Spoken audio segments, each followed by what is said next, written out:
净网络，清净网络，清净网络，干净台湾，干净台湾，干净台湾，干净台湾。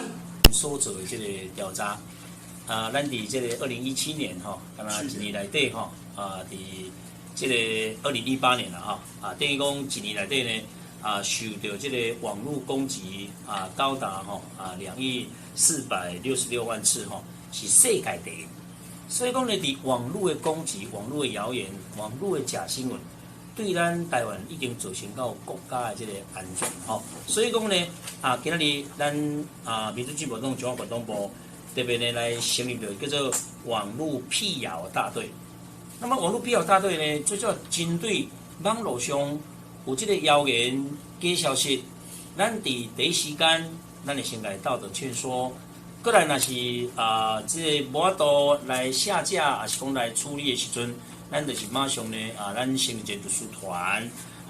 由咱的这个李金健律师柯志勇律师等等的这律师团来成立，马上来采取法律的行动，希望兴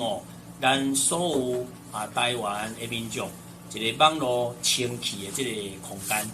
清气空间，互咱所有民众会当呢有得到正确。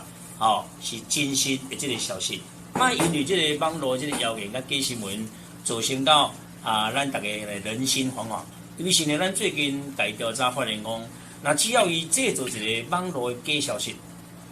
当事者就可能要用10倍的时间甲力量，才有法度将咱所有的这个网络界清互清气。清互清气以后呢，内心的信心受到打击，外口人民对伊的形象嘛一个破坏去。所以呢，咱无希望会伫过去的选举文化，由这个买配文化，一直演变到这种造谣抹黑，这对咱台湾来讲，毋是一个正确的这个消息。尤其是咱最近，咱特别来封闭香港的这个事件来发生。因为呢，香港为什么会变做一国两制？为什么会由中国来管？因为呢，这个中国伫真早以前的实施白蚁政策。就是散布足济因的这个同路人抹红造谣，伫内部甲伊掏空了，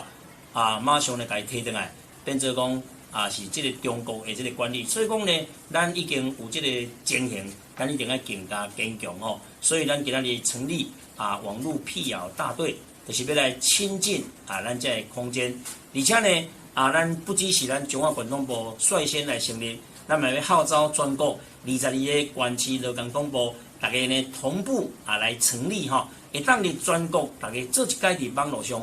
互伊一个正确。你无？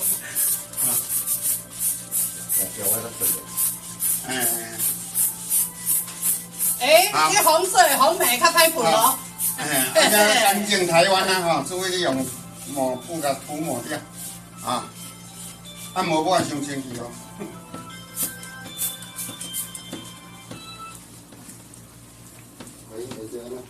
亲近网络，亲近网络，干净台湾，干净台湾，亲近网络，亲近网络，干净台湾，干净台湾，亲近网络，亲近网络，干净台湾，干净台湾，赞。